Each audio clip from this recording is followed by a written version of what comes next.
이재명을 다시 포트라인에 세우고 체포 동의안으로 민주당의 갈등과 균열을 노리는 것인가 그렇게 생각합니다. 이제 그 빌미마저 주지 않겠습니다. 저를 향한 저들의 시도를 용인하지 않겠습니다. 저에 대한 정치 수사에 대해서 불체포 권리를 포기하겠습니다.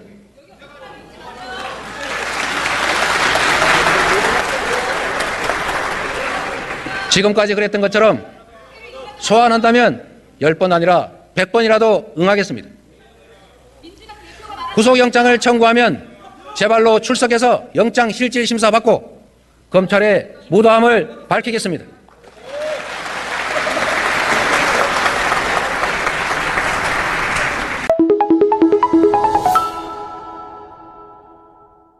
잘 지내셨습니까? 상계동 수락입니다. 네, 반갑습니다. 네, 오늘 우리 이재명 대표 너무 멋있었죠. 네, 그랬지요. 오늘 그 교섭단체 연설 어떻게 보셨습니까? 이재명 대표가 원고에도 없는 내용을 얘기를 했어요. 체포동의안 뒤에 숨지 않겠다, 내려놓겠다 이런 얘기를 했는데 여기에 대해서 어떻게 평가를 하십니까? 역시 이재명 대표다웠고요. 네. 가장 깊은 강이 가장 조용히 흐른다 하는 것처럼 그동안 인내하고 대표로서 모욕과 모욕과 어떤 그 순환을 다 견디고 오늘을 나를 잡아가지고 완전히 정부와 야당 민주당 내부 수박들한테도 완전히 허를 찔른 아주 멋진 그 선택의 그런 날이었습니다. 네. 정말 표현도 대단하십니다. 저는 이러려고 이제까지 웅크리고 있었냐 이랬는데 가장 깊은 강이 조용히 흐른다. 그 표현 참 백두산 좋네요. 천지가 무섭잖아요. 그렇죠. 그 네. 깊이를 가늠할 수 없으니까. 원고에도 없는 내용을 말씀하신 거는 극도의 보안을 유지를 하신 것 같고요. 네네.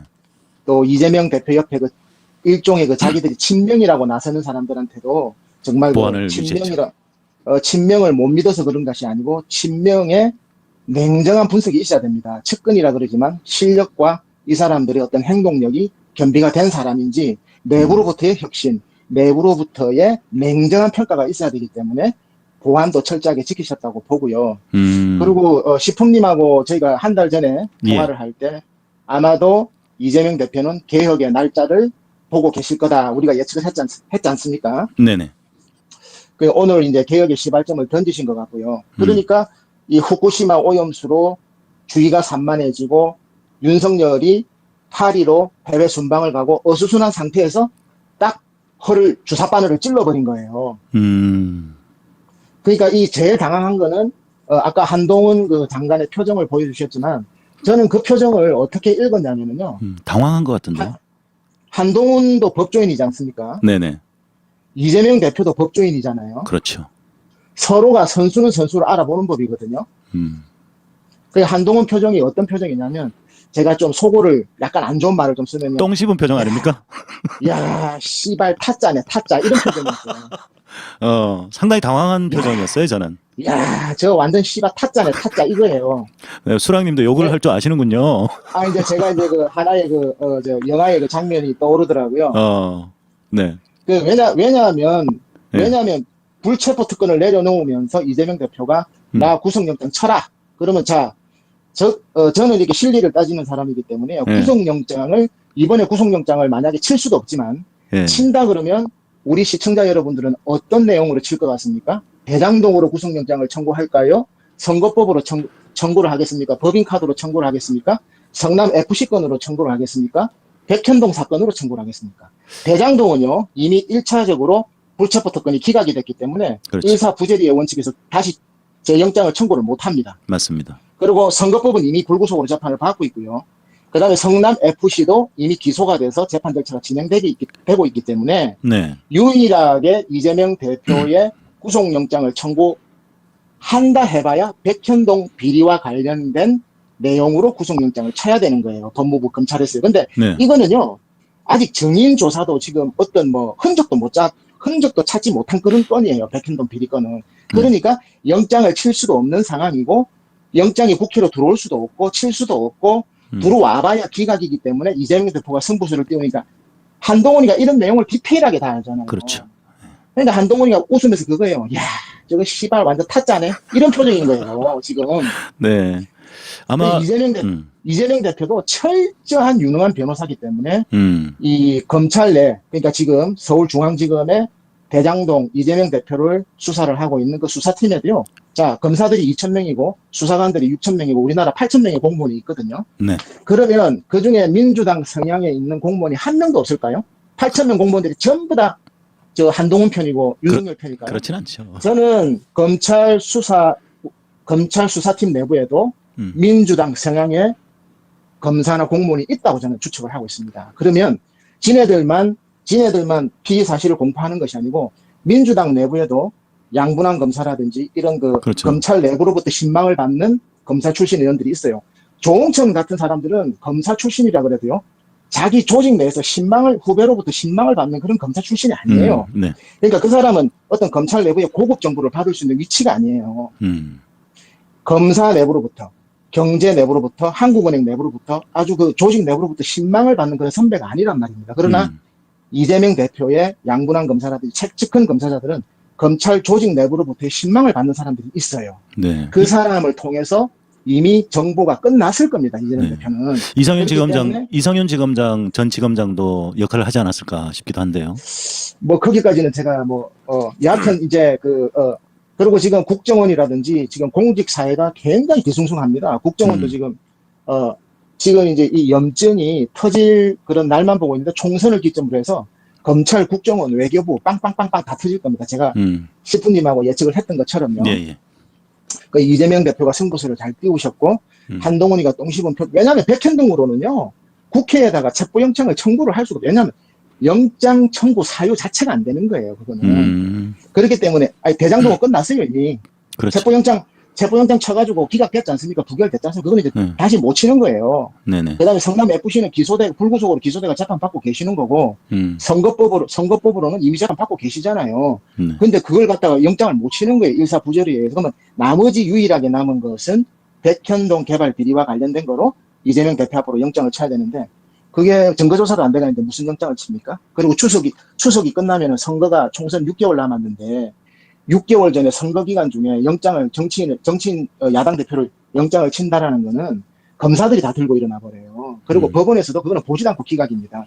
그러니까 이게 정치 스케줄, 법률 스케줄 이 사이클을 서로 정보를 취합해서 이 날짜를 개혁을 하기 신호탄을 쏘아 올리기 위해서 백두산 천지처럼 인내하면서 가장 조용하게 깊게 인내를 하고 움직이셨다고 저는 판단이 들고요. 네네. 그리고 이 수박들은 지금 완전히 재수의 딜레마라고 아주 유명한 거 여러분들 다 아실 겁니다. 게임 이론이라고 재수의 딜레마에 완전히 빠진 상태예요. 왜냐하면 일단 수박들은 전략적으로 완전히 지금 방향을 잃어버렸어요. 오늘부터.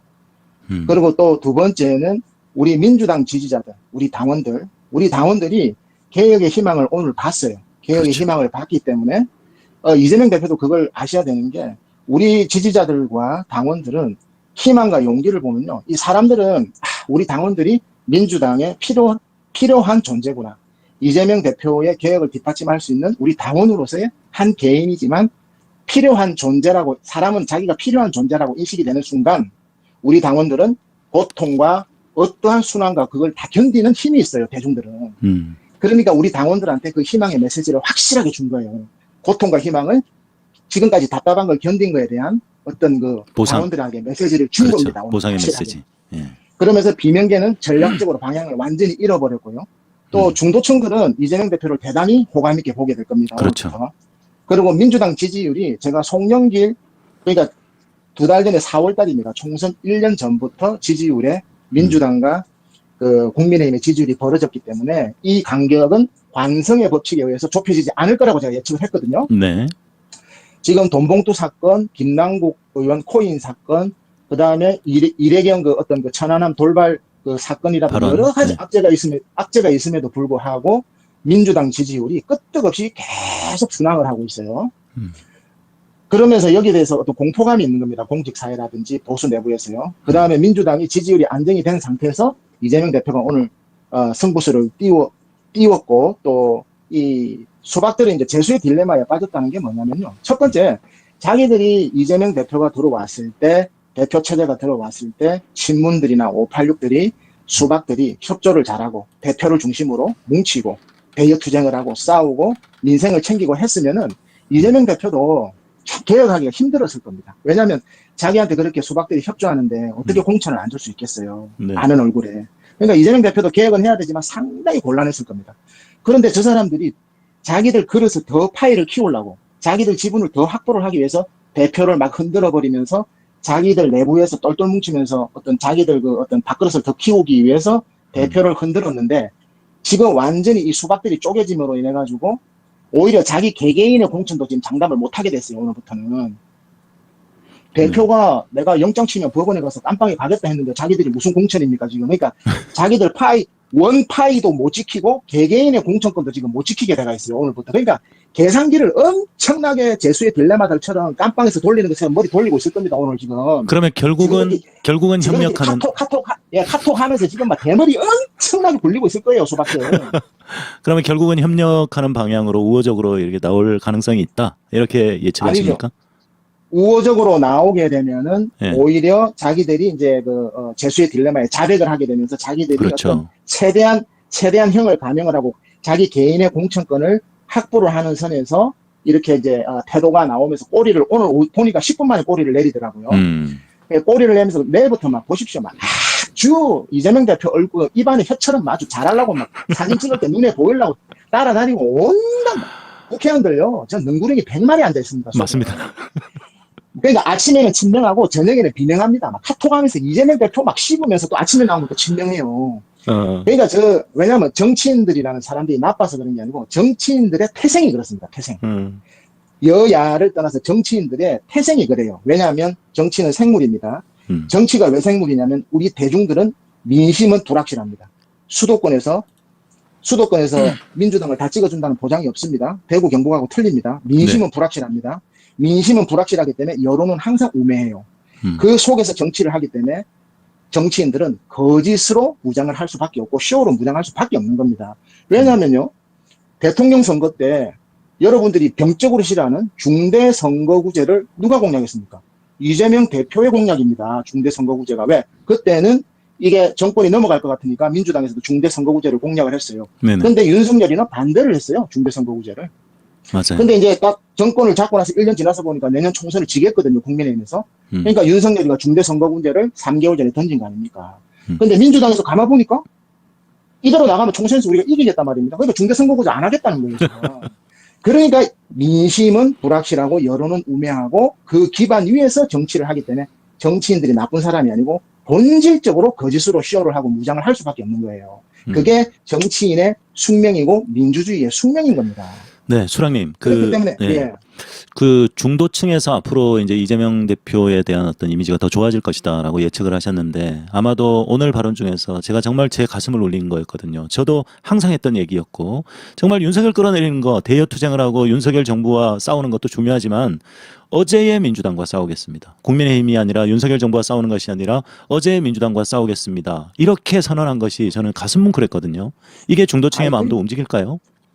그래서 식품님 저희들이 한 달 전에 통화할 때 네. 오늘의 개혁은 민주당 내부를 보고 연설을 하신 거지 윤석열 보고 한 게 아니에요. 맞습니다. 예. 네, 그 점이 있다는 거고 그리고 자기가 대표로서 리더로서 솔선수범을 했고 던졌죠. 당내 불안을 가로앉혔고 위기 질서를 바로잡고 중도층에 대한 어떤 명분을 반대급부를 얻었고 우리 지지자와 당원들한테 개혁을 주면서 참고 견딘 고난에 대한 보상을 준 거고 윤석열 정부 한동훈을 완전히 우습게 만들어버리고 그 다음에 이게 여러 가지 어떤 그 보석을 가지고 이 한 방에 이제 보낼 수 있는 신호를 오늘 딱 승부수를 띄우신 거예요. 그러니까 박근혜가 이재명 대표는 기본사회와 남북한 경제공동체라는 민주당의 그 뿌리 깊은 이념, 정책, 국가의 공동 운명체를 지키기 위해서는 자기의 이념을 과감하게 버릴 수 있는, 해치울 수 있는 용기가 오늘처럼 필요한 겁니다. 박근혜가 보수의 반대급부인 경제민주화를 통해서 정권을 잡았던 것처럼요. 진정하게 박근혜가 시장 경제를 지키기 위해서 경제민주화를 반대에 있는 정책 이념을 선택을 한 겁니다. 그 선택을 한 이유는 진정한 자기들의 시장 경제를 지키기 위해서 선택을 한 거예요. 그러면 이재명 대표도 정권을 잡고 공동운명체, 한반도 공동운명체, 남북한 경제협력체, 정말 5만 불의 선진국을 만들기 위해서는 그 이념을 만들기 위해서는 오늘처럼 과감하게 민주당 내부의 혁신을 통한 그 이념을 한순간에 싹 밀어버리고 해치울 수 있는 그런 용기가 필요한 거예요, 지도자는. 그렇기 때문에 지도자는 항상 선택을 해야 되고 선택한 이후에 민심이 어느 쪽으로 굴러가는지 그걸 좋은 쪽으로 굴러가게끔 만드는 것이 그게 바로 리더의 역할이고 정무 감각이고 순발력이고 절대 감각이고 그거는 학습으로 통해서도 되는 게 아니고 경험으로 통하는 게 아니고 타고나는 거예요. 타고나는 거, 정치가 하는 거. 네. 저는 그 서울대학 나왔다고 그런 거 할 수 없습니다. 윤석열 맞습니다. 저는 오늘 이재명 대표에게 탐복한 것이 사실 이 소위 말하는 반개혁 세력들 비명계는 자기들 힘이 아니면 이재명을 보호해주지 못한다. 우리가 표를 가지고 있으면 이 그 체포동의안 이거 가결시킬 수도 있어요. 이걸 무기로 삼고 있었잖아요. 그래서 아주 오만했죠. 그렇죠. 내년 총선까지 우리 무시하지 마. 이런 식으로 계속해서 딜을 쳤단 말이에요. 근데 이재명 대표가 오늘 그거를 버려버렸단 말이죠. 이제 그 백현동 사건으로 이제 영장이 이제 그 국회에 날라올 수도 없겠지만 날라오면요 아마 그 수박들이 제일 앞장서가지고 부결시켜 버릴 겁니다. 왜? 대표한테 딸랑딸랑 해야 되거든요. 왜냐하면 자기들도 성과가 있어야 되잖아요. 실적이 있어야 되지 않습니까? 그러니까 이 민주당의 국회의원들은 딱 세 가지 분류예요. 그러니까 강덕구, 김용민 의원처럼 공천을 보장을 안 해줘도 자기 스스로 성과를 만들어내는 사람들이 있지만 공천을 안전 보장을 해줘야지만 그때부터 움직이는 놈들이 또 있어요. 네. 근데 공천을 보장해줘도 안 움직이고 좋은 지역구를 줘도 안 움직이고 아무도 안 움직이는 놈들이 한 반이 됩니다. 50%. 맞습니다. 예. 그런 사람들은 우리 지지자들이 당원 투표해가지고요 싹 다 물갈이 해버리면 됩니다. 민심의 공포에 이 대중의 민심이 얼마나 두렵고 무서운지를 똑똑히 보여주면 됩니다. 다시는 정치권에서 얼씬거리지 못해. 왜냐하면 수박들의 특징은 뭐냐면요. 능력도 없지요. 전문성도 없지요. 그 다음에 민생에 대한 대안도 없어요. 거기다가 뭐 어떤 인간적인 매력도 없습니다. 아무것도 오무산무예요. 그냥 앉아가지고 자기들끼리 어떤 똘똘 뭉쳐가지고 파이만 차지하려는 그게 수박들의 특징이기 때문에 사람이 믿다기보다는요. 능력 위주로 성과 위주로 우리 이재명 대표는 5만 불 시대의 대한민국 윤석열이가 잃어버린 5년 10년이 아닌 잃어버린 경제 신용도를 올려서 우리 한반도가 5만 불 정말 한반도 우리 8천만 국민들이 먹고 살 수 있는 5만 불 8만 불 시대에 길을 여는 지도자를 나가기 위해서는 새로운 눈 새로운 외교 새로운 글로벌 새로운 경제 정책 어떤 그렇죠. 부동산 정책도 제가 비판을 하겠지만요 어떤 그 극좌파적인 586적인 어떤 그 무조건 어떤 그 세금 정책으로 두들겨 잡아야 되겠다는 그 이념을 버리고 그 이념을 버려야지만 진정한 서민과 약자를 보호하고 기본 사회를 하고 기본 주택을 하고 정말 약자를 보호하고 다 함께 잘 살 수 있는 그런 민주당 이재명 대표의 그런 어떤 정치적인 이념을 실행을 할 수 있어요. 그 이념을 갖다가 실현을 하기 위해서는 때로는 자기의 이념을 포기할 줄 알아야 됩니다. 어떻게 내 거를 다 민주당 거 전부 윤석열처럼 지 거 전부 다 하면서 하나도 양보 안 하면서 지 거 다 하려고 그럽니까? 그런 세상은 없고요. 그런 정치는 존재하지도 않고 인간사나 가정사에서도 그런 건 존재하지 않습니다. 맞습니다. 그런데 지금 제가 이제 성격이 좀 급해서 얘기하는데요. 제가 아는 정보로는 내일 그 민주당의 혁신위원들이 발표가 된다 그럽니다. 저는 누군지는 모르겠지만 혁신위원장은 발표가 됐습니다. 예, 한국외대 법학전문대학원 교수인데요. 예, 저도 뭐 잘 모르시는 분들 저도 잘 모릅니다. 예, 잘 하시겠지만은. 네. 근데 그 혁신위원 중에 이 민주당이 이제 지지율이 좀 오르고 또 이렇게 좀 약간 오만해지고 이러다 보니까 여기서 좀 더 잘하면 수도권 민심을 확실하게 우리가 거머쥘 수 있겠다. 우리가 확실하게 승기를 잡을 수 있겠다. 자, 윤석열이가 너무 못하고 있다. 그러면 우리가 반성의 차원에서 그동안 문재인 정부에서 실패한 부동산 정책을 다시 궤도를 수정을 해가지고 수도권 민심에 발표를 하게 되면 또 민주당은 대부분 수도권 위주의 의원들이니까요. 발표를 하게 되면 수도권 중도층들이 우리를 이쁘게 보고 우리한테 더 표를 주지 않을까 이런 엄청난 착각과 오만과 건방진 행동들을 막 하고 있어요. 그러니까 지금은 또 드러내놓고 하지는 못하는데 내일 혁신위원 발표가 되게 되면 아마 부동산 전문가라는 분들이 한두 분 들어갈 겁니다. 제 예측에. 자, 들어가면은 자, 어떤 일이 생기느냐. 막 서로 토론을 하면서 이렇게 이제 어떤 부딪히게 될 겁니다. 네. 그러면서 이제 제가 이제 다 제안을 여기 방송을 통해서 제가 10분 해드렸지 않습니까? 예. 자, 그러면 우리 1가구 1주택에 대해서는 강남 사시는 분들한테도 종부세를 받지 않고 면제하고 양도세도 깎아주고 세금도 감면해주고 재개발 재건축도 우리가 활성화시키겠습니다. 이렇게 일기 신도시도 일산, 분당, 안양, 평촌 부천 중동까지 우리가 민심을 잡아야 되니까 해드리겠습니다. 이렇게 나옵니다. 음. 절대로 보수 진보 아마 우리 여기 시청자 여러분들 중에서도 대다수는 반신반의할 겁니다. 민주당에서 그런 정책 하면요. 절대 안 믿습니다. 우리 국민들 그러니까 민주당이 얼마나 오만한지 아시겠죠. 우리 국민들은 안 믿습니다. 민주당 부동산에 대해서 진정하게 민주당은 부동산 정책에 대해서 정말 진정성을 가지려면요. 무릎 꿇고 반성부터 해야 돼요. 국민들 앞에. 내가 잘못된 정책으로 인해서 여러분들을 더 가난하게 만들었고 우리는 원래 서민과 중산층을 두텁게 만들고 부자로 만들고 평등한 사회를 만들기 위한 이념을 정책을 펼지만 결과적으로 두 번의 실패로 가난한 사람은 더 가난하게 만들었고 부자들은 더 빈부의 격차가 확 벌어지게 된 게 부동산으로 벌어지게 된 게 우리 정부였다고 진정하게 무릎 꿇고 특히 586 극좌파들 의원들 민주당 주류에 있는 데 누군지 다 압니다. 네네. 무릎 꿇고 사과해야 됩니다. 진정하게 사과를 하고 발표를 해야지 어디서 건방지게 우리가 종부세도 그거 믿는 줄 아십니까? 우리 중도층이나 이 수도 절대 안 믿습니다. 왜?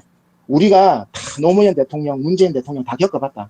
민주당 쟤들은 표 딱 받고 내년 총선에서 승리되면 표정 바로 바꾼다.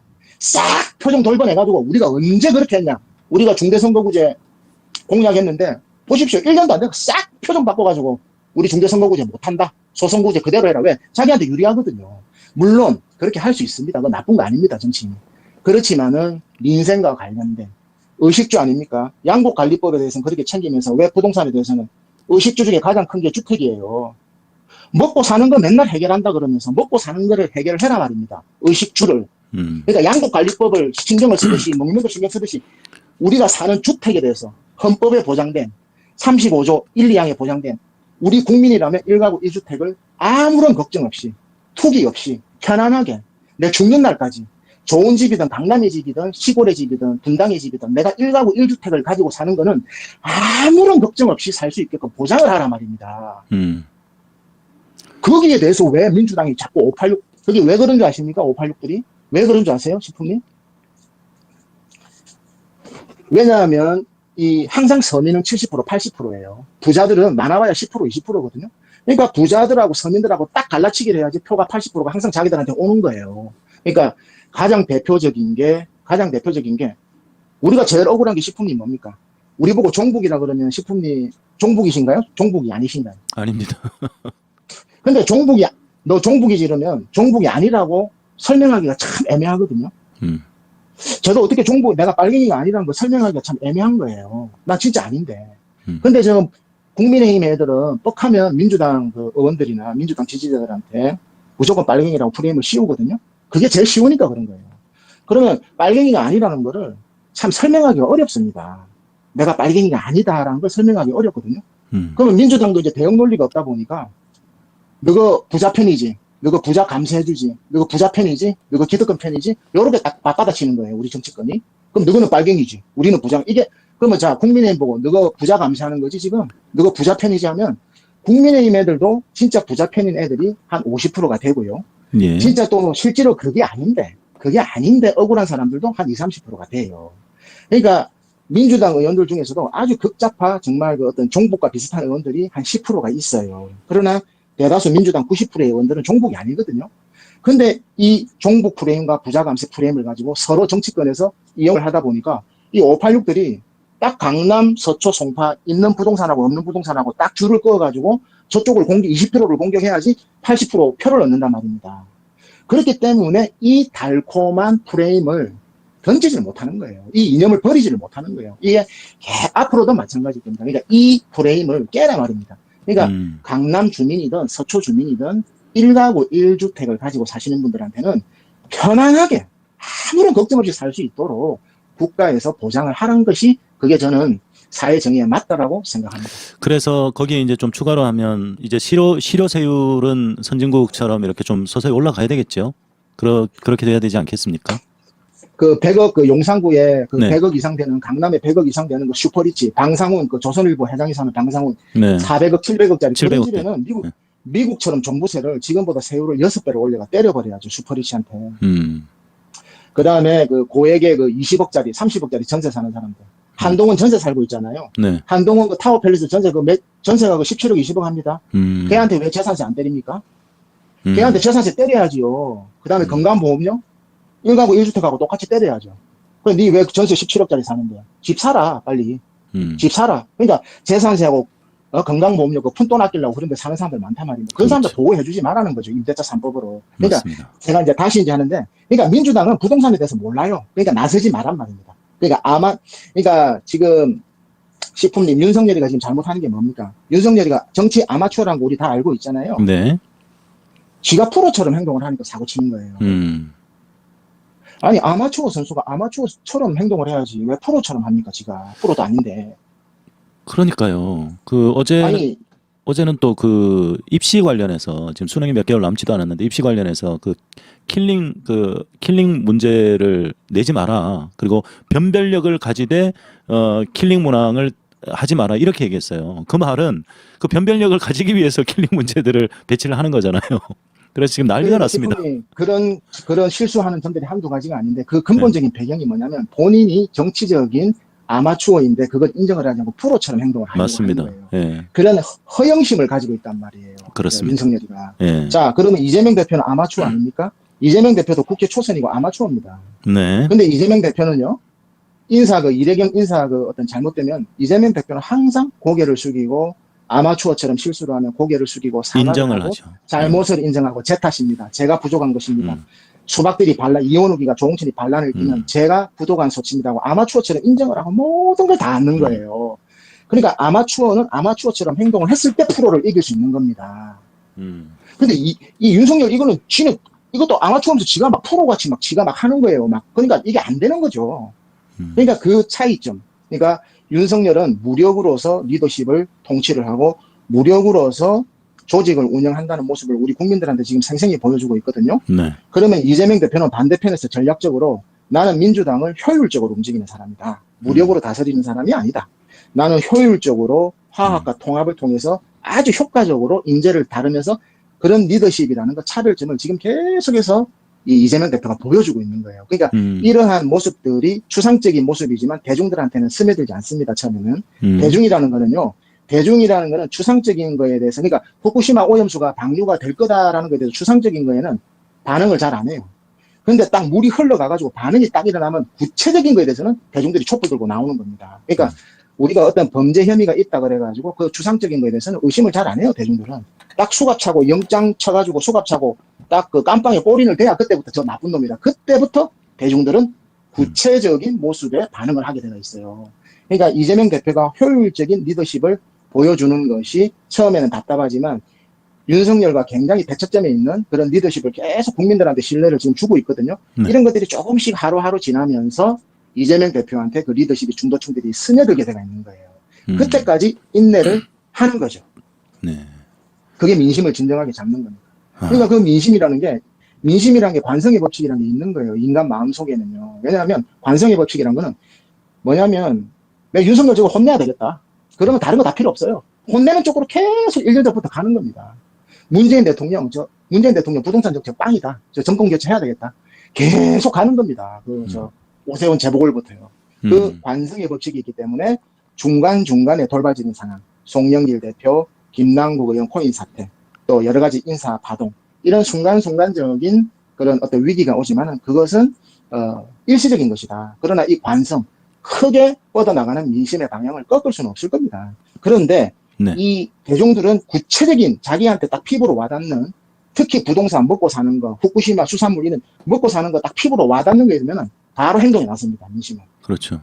바로 행동에 나섭니다. 그러면은 민주당 지지율이 부동산 혁신위원회에서 부동산 전문가들이 들어가서 또 막 얼토당토하는 정책 내놓을 겁니다. 가만히 있어야 되는데 왜? 그 경솔함을 못 참거든요. 민주당 의원들이.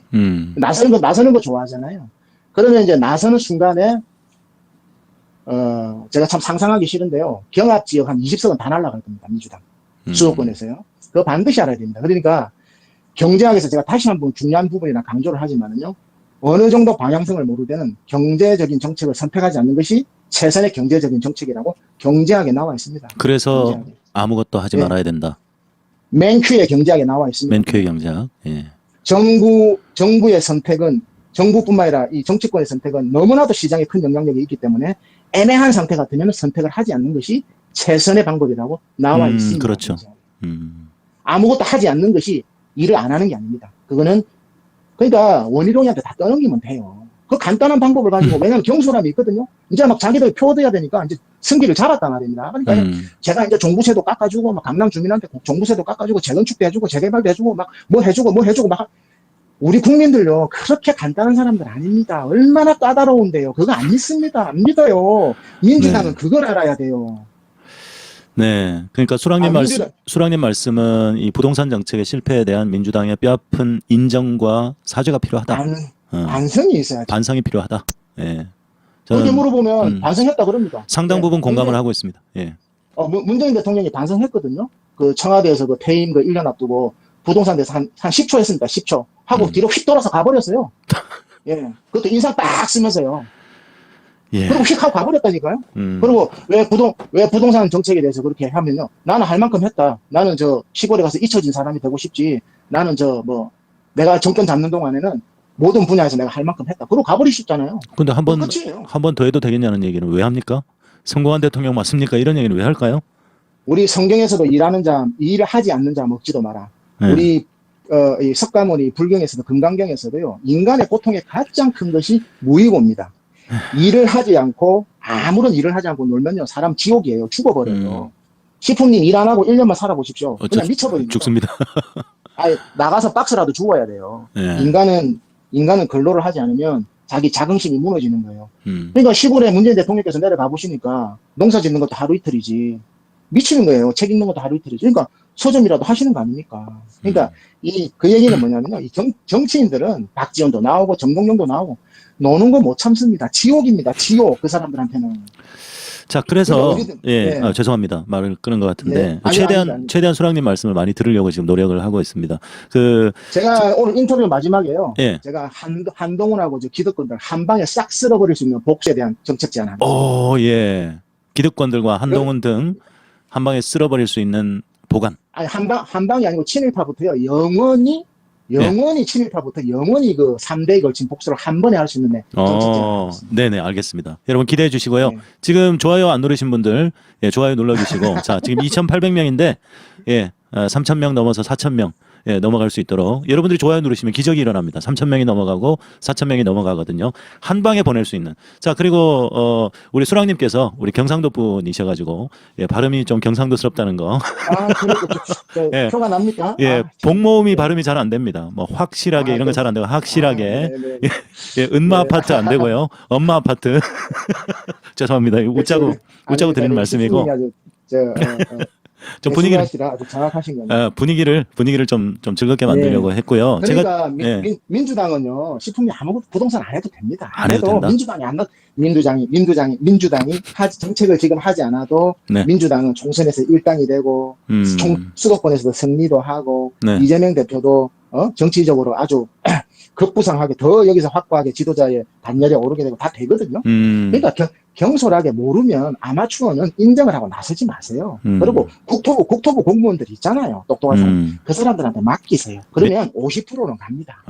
맨큐의 경제. 아무것도 하지 않는 것. 확실하지 않을 때. 그게 굉장히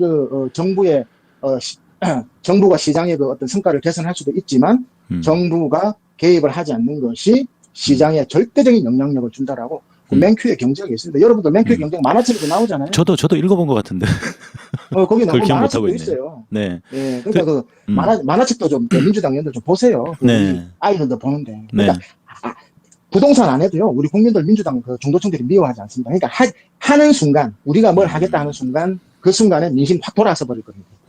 그렇죠. 저것도 또 오만하게 반성 안 했네. 그렇죠. 펴고달라고 또 저러네. 쟤들 펴고 나면은 안면 완전히 싹 바꾸는 애들이다. 우리가 다 겪어봤다. 20년 겪어봤다. 노무현 대통령 때, 맞습니다. 문재인 대통령 때 우리가 20년 겪어봤는데 그리고 실제로 제가 이 얘기는 꼭 말씀을 드려야 되겠습니다. 실제로 문재인 대통령이 70%의 지지율을 얻을 그 순간이요. 남북 회담할 때 70% 얻으신 게 아니에요. 여러분들 기억을 못 하실 것 같은데 벌써 다 잊어버리잖아요. 이제 문재인 대통령이 70% 지지율을 얻을 시기가 남북 회담을 할 때가 70%가 아니었고요. 문재인 대통령이 딱 2016년 5월 달에 정권을 잡고 취임을 하자마자 문재인 대통령이 부동산 정책에 대해서는 박근혜 정부에서 해왔던 거를 수정하지 않겠다. 박근혜 정부에서 빚내서 집 사라. 거기에 대해서 우리는 완전 수정을 하지 않고 느슨한 규제로 해나가겠다. 전 정부와 차별하지 않겠다라고 청와대 정책실장 부동산 정책의 총사령탑인 김수현 실장이 그렇게 발표를 했습니다. 네. 그러면서 우리 업계뿐만 아니라 환호를 터뜨렸어요. 야, 드디어 문재인 정부가 노무현 정부의 반성을 하고 실천을 반복하지 않는구나. 그러면서 실질적으로 그 당시에 그 디딤돌 대출이라고 있었습니다. 지금은 여러분도 꿈도 못 꾸지만 1%의 고정금리입니다. 1%. 그러니까 1%의 고정금리고 그 디딤돌 대출, 생애 첫 대출을 받게 되면은 1%의 고정금리로 20년, 30년을 빌려주는 거고요. 그 다음에 그 대출을, 내가 이사를 갔을 때 그 대출을, 대출을 갖다가 이제, 갚지 못했을 때는 새로운 사람이 들어오게 되면 그 새로운 사람이 그 대출을 1%의 고정금리를 승계도 할 수 있는 그런 멋진 상품을 최경환 빚내서 집사라 박근혜 정부에서 그걸 경기 부양을 위해서 그 상품을 만들었던 겁니다. 근데 문재인 대통령이 들어오면서 이 상품을 없앨 줄 알았는데 이 혜택을 없앨 줄 알았는데 그 혜택을 유지를 하면서 계속해서 홍보를 했어요. 젊은이들한테 빨리 집을 사라. 빨리 집을 사십시오. 이걸 우리가 2017년도 3월달 그러니까 1년 이상 유지를 못합니다. 그러니까 집 살 사람들은 얼른 자기 집을 마련을 하라고 청와대부터 토론회부터 계속해서 문재인 정부도 유화 정책을 여러분들 기억 못 하시죠? 그게 다 유화 정책을 했습니다. 바뀐 지점이 언제였습니까? 예, 그게 이제 중요한데 계속해서 했어요. 그러니까 문재인 정부에서 특히 김수현 청와대 정책실장을 중심으로 이제 계속해서 그런 홍보를 했었는데 그 당시에는 집값의 반등이 전국적으로 5%에서 10%, 요 내외 아주 1, 2억 정도는 올랐지만 급등하는 상태가 아니니까 전부 다 집을 안 사는 거예요. 왜? 아니 내가 재산세 보험료도 내기 싫고 그냥 전세 월세 싸니까 살면서 외제차 뽑고 그냥 놀러 다니고 소비하고 하지 집 이거 사가지고 근데 10년 동안 집이 안 올랐단 말입니다. 그러니까 집을 안 산 거예요. 근데 이제 계속해서 문재인 대통령과 청와대에서 홍보를 했습니다. 팩트입니다. 팩트. 그래서 굉장히 그 1년이라는 유예 기간을 주면서 그 전세 세입자들을 자가주택으로 그때 집 산 사람들 다 떼돈 벌었죠. 우리 조카들도 내가 그때 살아서 다 샀는데 안 한 거예요. 자기들 2030들이 지들이 안 해놓고 지들이 안 해놓고 이제 나중에는 집값이 폭등하니까 정부에서 규제를 해야죠, 당연히. 규제를 하니까 이제 와가지고 문재인 탓, 세상 탓, 남 탓, 누구 탓, 부모 탓. 저는 제 철학이 남 탓을 하고 어떤 사람 탓을 하는 사람은 저는 그래서 그 사람하고는 대화 자체를 안 합니다. 왜? 내가 없을 때 내 역할 거 아닙니까? 왜 자기가 선택을 안 해가지고 집을 안 사가지고 벼락거지가 됐는데 왜 그걸 문재인 정부 탓, 민주당 탓, 세상 탓, 남 탓, 부모 탓을 하냐 말입니다. 2030들도. 그거는 자본주의란 건 지 선택이 아닌 거예요. 그 이후에 집값이 급등을 하면서 청와대 상충제에다가 재벌 회장들을 모아놓고 임종석 실장이 그 생호프를 따르면서 김동연 기재부 장관을 불러놓고 그때부터 문재인 대통령 표정이 상당히 어둡기 시작합니다. 그러면서 이제 생맥주 그 쇼 하는 거 아시죠? 네네. 그때 문재인 대통령이 재벌 회장들 앞에서 그런 얘기를 합니다. 이 부동산을 안정을 시키는 아이디어를 제공하는, 안정을 시킬 수 있는 방안을 하게 된다면 자기가 한턱 쏘겠다. 그래서 기재부한테 피자도 한 판 사. 그때 재벌 회장들 그 표정들 한번 보십시오. 정경래는. 그 사람들요, 그 부동산 안정시킬 방법들 다 갖고 있습니다. 그 LG 경제연구소, 삼성 경제연구소에서 그 보고서 안 올라가겠습니까? 근데 그 사람들 문재인 대통령한테 그 보고서에 대해 한마디도 안 하잖아요. 왜?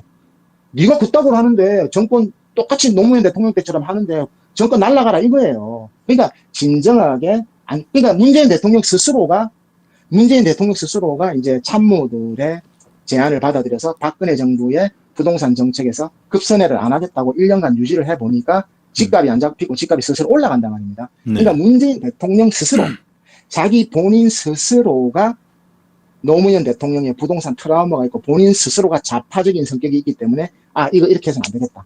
이거 참모들 얘기를 들으면 안 되겠다 해서 김수현부터 옆에를 싹 다 자르고 김상조를 데리고 온 거 아닙니까? 김상조, 장하성. 그때부터 부동산 규제가 중구난방으로 들어가면서 부동산 시장이 개판이 돼버리고 급등을 해버리고 오늘날 이 사태까지 온 거예요. 그러니까 부동산 규제도 강남이 다 아파트만 있나요? 서울 시내 다 아파트만 있나요? 왜 강남구에 압구정 현대아파트가 오르는데 빌라까지 다 규제를 하는 거죠? 빌라 사는 사람이 무슨 죄가 있습니까? 그 사람들 집값 한 푼도 안 올랐는데? 그러면 그렇게 물어보면 김상조도 그렇게 얘기합니다. 아니 아파트 규제를 하면은 또 빌라로 돈이 흘러가서 빌라가 폭등한대. 그럼 빌라 사는 사람들 좀 집값 올라가지고 아파트하고 맞으면 안 됩니까? 아니 압구정 현대아파트가 올라가가지고 현대아파트를 핀셋으로 그것만 딱 드러내가지고 규제를 딱 해야지 왜 강남구나 서울시 수도 그래서 결국은 문재인 정부 때 전국 전국 8도를 다 부동산 규제한 거 아닙니까? 제주도까지. 그러니까 규제도 남발을 해버리고 그 시장에 어떤 부작용이 생겨버렸던 겁니다. 그러니까 아마추어는 나서지 말라는 거예요. 그러니까 이 지도자가 스스로가 자기 본인이 인내심이 없기 때문에 부동산을 1년 동안 그 디딤돌 정책부터해서 계속 이제 그 박근혜 정부의 부동산을 유지를 하면서 초창기에 문재인 대통령의 지지율이 70%로 폭등을 했어요. 그때 보수들도 강남들도 다 지지를 했습니다. 왜? 야, 문재인 대통령이 이제 노무현 대통령 같이 안 한다 했다. 그걸 완전히 다 믿은 거예요, 시장에서. 그러니까 이 느슨하게, 근데 그걸 이제 극변을 해버리니까 이제 그 문재인 대통령 스스로가, 본인 스스로가 못 견뎠던 겁니다. 그거는 네. 참모들을 탓할 필요가 없어요. 제가 이 내용을 너무나도 잘 아는 게요. 네. 민주당 내부에서도 막 그 김수현 청와대 정책실장을 막 공격을 하더라고요. 노무현 때 부동산 다 말아먹은 사람인데 그 사람을 똑같이 문재인 대통령이 말아먹은 사람을 또 써가지고 또 말아먹었다. 민주당 내에서도요, 보니까 그 사람을 엄청나게 공격을 하더라고요. 김수현 씨를. 그 사람이, 그분이 노무현 대통령 때 부동산 말아먹은 거는 사실입니다. 팩트입니다. 그러나 그분도 뼈아픈 노무현 대통령을 잃고 나서 뼈아픈 걸 반복하지 않기 위해서 삼국지에 유비가 제갈량을 찾아 나선 것처럼 이분이 진보 보수를 버리고 모든 부동산 전문가를 6년, 7년 동안 다 만나가지고 전부 다 정책 공부를 다 한 사람이에요. 김수현 씨가요. 왜? 똑같은 반복을 하지 않기 위해서 피나는 노력을 했고 그 사람만큼 우리나라에 손꼽히는 전문가가 없습니다. 제가 인정할 정도로 제가 인정하는 진정한 전문가입니다. 진보 보수를 떠나가지고요. 왜냐하면 처음에는 노무현 정부 때는 그분이 부동산을 몰랐어요. 부동산 경제, 실물 경제를 몰랐어요. 그분.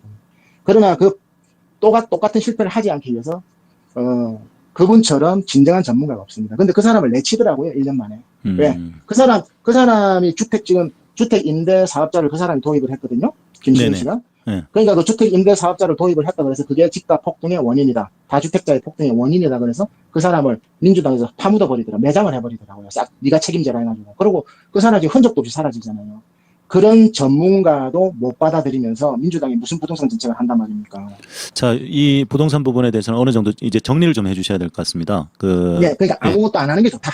아무것도 안 하는 게 좋다. 예. 근데 할 것 같다. 그래서 매우 불안하다. 매우 불안하다. 예. 네, 매우 불안하다.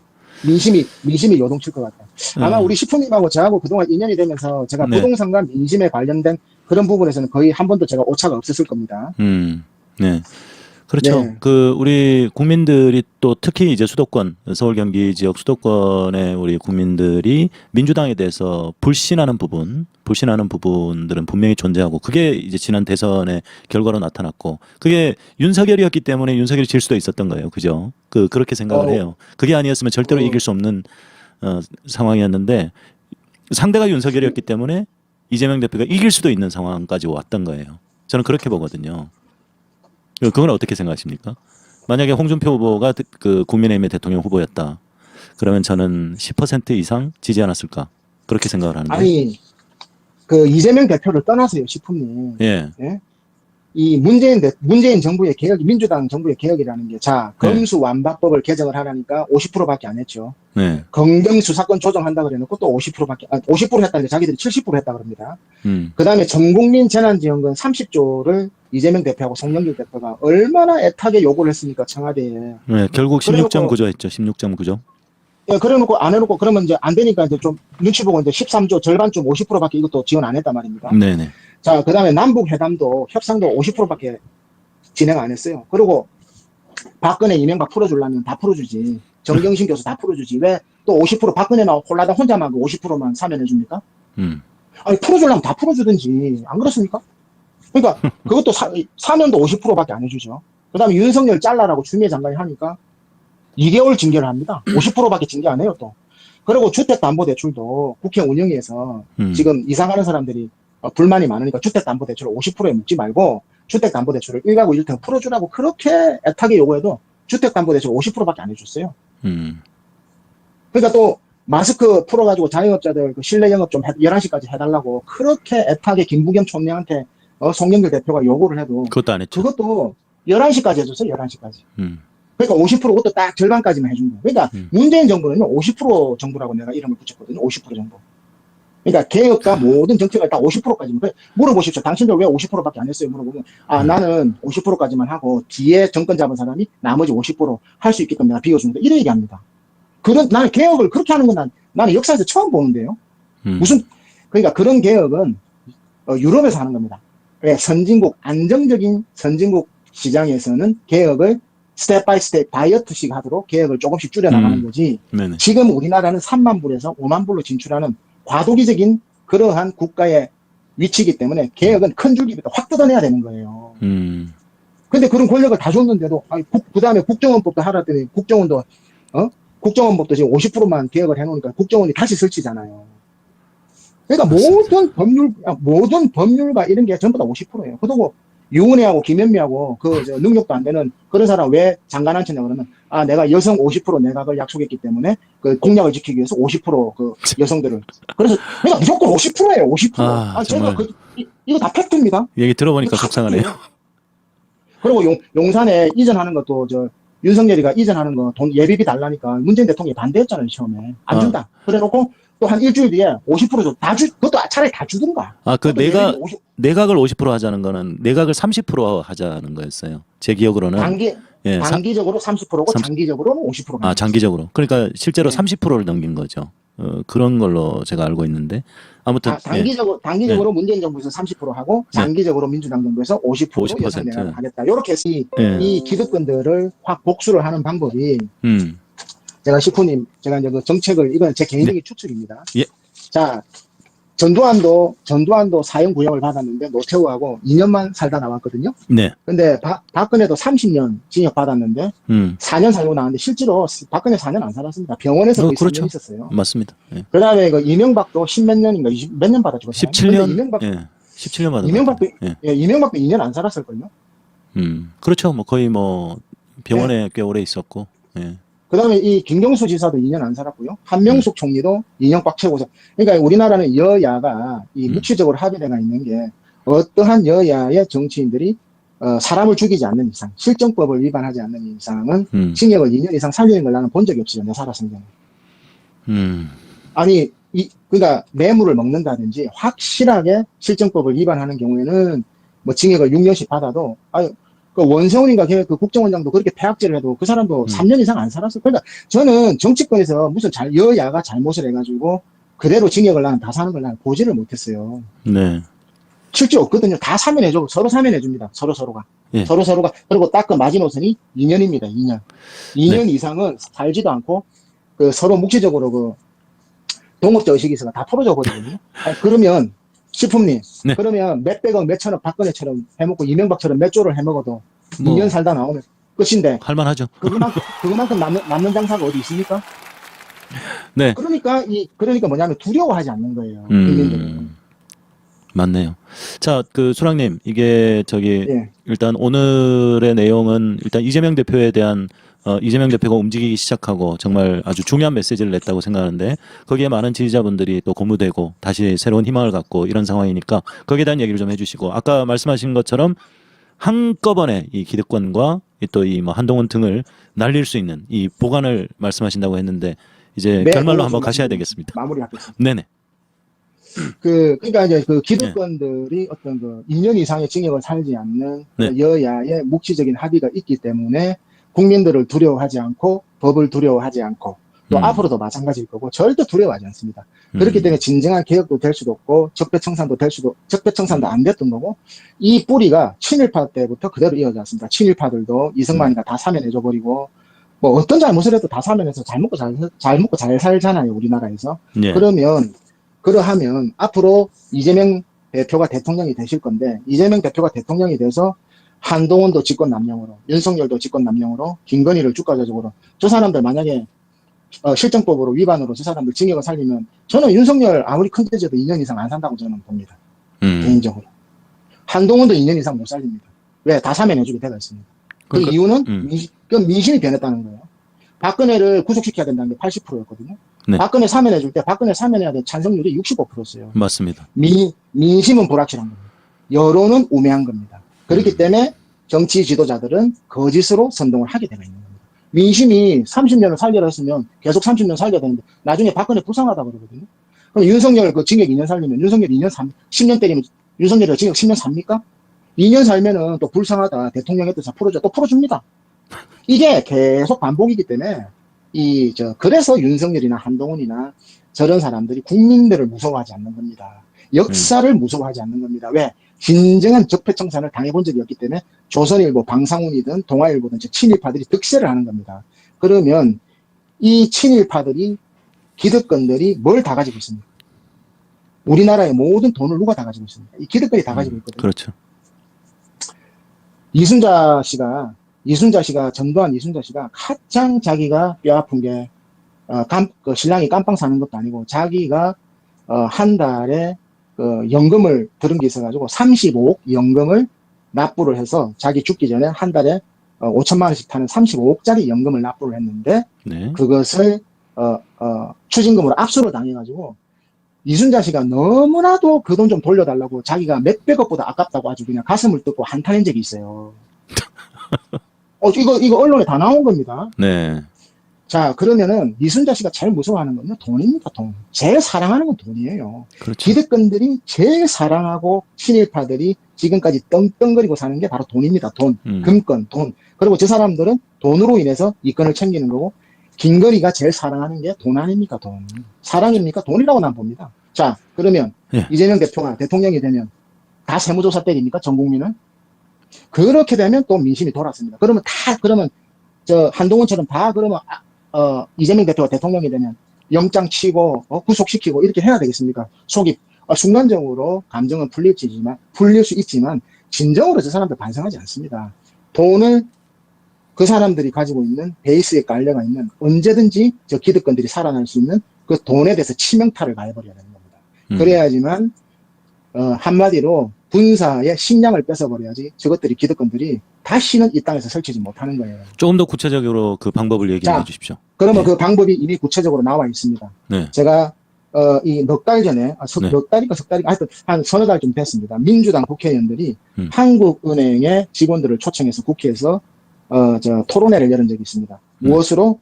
리디노니메이션, 화폐 개혁에 대해서 토론회를 열었습니다. 네. 근데 한국은행 직원들이 또 구라를 치니까 민주당 국회의원들 무식하잖아요. 그러니까 싹 넘어가 버리더라고요. 그렇게 설레발이 쳐버리니까요. 제가 언론 보다 보니까. 자, 우리 식당에 가면 메뉴판에 이미 시장에서는 화폐 개혁이 일어났습니다. 우리 커피숍에 가면 3.0으로 1.5로 나가지 3,000원 공을 뒤에 안 붙이거든요, 셰프님 지금. 네. 왜냐하면 이 2001년 국민소득 2,000불일 때 우리나라가 화폐 사용을 했기 때문에 이미 시장에서는 화폐 효율성이 없는 거예요. 그러니까 100억이면요, 무역배당 결제도 동그라미 몇 개 해야 되는 줄 아십니까? 그러니까 효율성이 없는 거예요, 우리나라 화폐 단위가. 그렇기 때문에 6년 전부터 진보 보수를 떠나서 한국은행에서 리디노니메이션 화폐 개혁을 해야 된다라는 이주열 한국은행 총재가 계속해서 주장을 했고, 문재인 대통령의 대통령 공약 사항입니다. 근데 문재인 대통령 안 했거든요. 왜? 경제가 코로나로 성장률이 이제 OECD에서 1등으로 달리니까 경제 충격을 주고 싶지 않은 거예요. 그러니까 계획을 슬그머니 이렇게 안 하는 거예요. 그러니까 이주열 총재가 계속해서 강구하게 부탁을 했습니다. 이것을 화폐 개혁, 리디노니메이션을 해야지만 우리가 3만 불에서 5만 불로 진입할 수 있는 효율적인 정부 운영이 된다.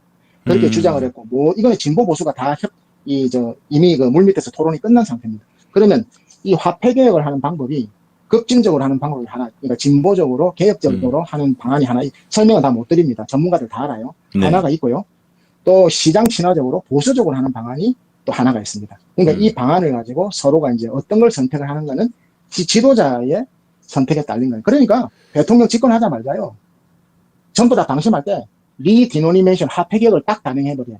그러면 이재명 대표는 가능성이 있어 보이십니까? 안철수 비자금 없을 것 같아요. 왜 없겠어요? 저는 시중에 5만 원권이요. 지금 60%가 없어요. 맞습니다. 시중에 5만 원 화폐, 본원화폐가, 그러니까 그 본원화폐라고 그러죠. M한. 본원화폐가 시중에 5만 원권이 60%가 지금 없습니다. 지하실에, 노웅래 그 장롱에서도 막 쏟아지잖아요. 그러니까 여야를 막론하고 이 돈이 어디 있는지 몰라요.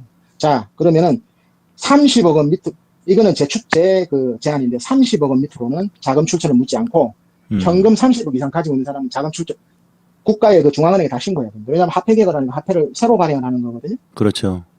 자, 그러면은 지하 경제가 제가 추측하는 거는 우리나라가 한 몇백 조가 됩니다. 몇백 조가. 그거요 다 기득권들이 다 가지고 있습니다. 몇백 조밖에 안 될까요? 그거보다 더 넘지 않습니까? 어떤 전문가는 천조까지도 이렇게 예. 예상하는 그게요. 네. 상위 5%. 그러니까 친일파, 중앙일보, 홍석현 참 실제로 제가 한 예를 들어 드릴까요? 이거는 있는 팩트입니다. 2012년도에 CJ 제일제당 회장 이재현, 이병철의 장남이 자기 할아버지가 물려준 2천억의 비자금이 CJ 제일제당 운전기사 차명으로 이어놓고 있다가 그 운전기사가 2천억을 가지고 돈놀이를 하다가 살인사건에 연루돼가지고 CJ 회장이 깜빵을 갔어요. 그 2천억의 그 비자금을 그 운전기사 명의로 차명으로 가지고. 네네네. 그래서 그 CJ 이재현이 살다가 나왔잖아요. 자, 그러면은 그 2천억만 있는 게 아니고 추측으로 되는데 우리나라는 그 1,000조에 달하는 지하 경제가 있습니다. 그게 화폐로 인한 겁니다. 그러니까 이 리디노미네이션, 이 화폐 개혁을 급진적으로 하느냐, 개혁적으로 하느냐. 이거는 지도자 용기에 달려. 나는 상위 5%의 화폐 개혁을 단행해야지만 이 친일파들이 가장 사랑하라고 전두환이가 지금 숨겨놓은 국권화폐를 어떻게 다 찾을 겁니까? 압수수색을 해서 못 찾습니다. 지금 지하실에 어디 들어가 있는지 어떻게 그 공무원들이 다 찾아냅니까? 그 돈을 그대로 가지고 있고 중앙당국에 신고를 해서 새로운 화폐로 발권을 받지 않게 되면 그 돈을 쓰레기를 만들어야지 다 중앙으로 들어올 수가 있는 겁니다. 그러니까 그런 기준점은 제가 주장하는 게 아니고 이미 한국은행에서 6년 전부터 이것도 우리나라가 화폐 개혁을 해야 됩니다. 선진국으로 가기 위해서. 그리고 넉 달 전에 민주당 국회의원들이 한국은행의 실무 담당자를 불러가지고 화폐 개혁을 해야 되는 거 아니냐. 그 당위성의 질문을 던졌는데 한국은행에서 이제 구라를 친 거죠. 민주당 의원들한테. 그러니까 이제 그런 기득권들은 돈으로 복수해버려야 돼요. 돈으로.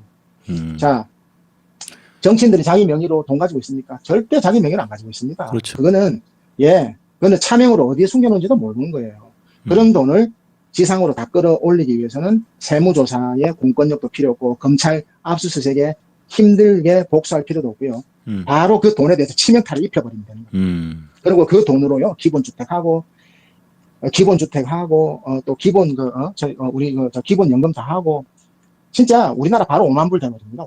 5만. 그리고 이미 시장에서는 한 10여 년 전부터 우리 화폐의 효율성이 떨어지기 때문에 우리 커피숍에 가면 다 1.5, 4.5, 5.5 이렇게 돈이 기록돼가 이제 5,500원, 6,000원 기록돼가 있습니까? 지금 식당에 가면. 그렇게 쓰는 사람들 없거든.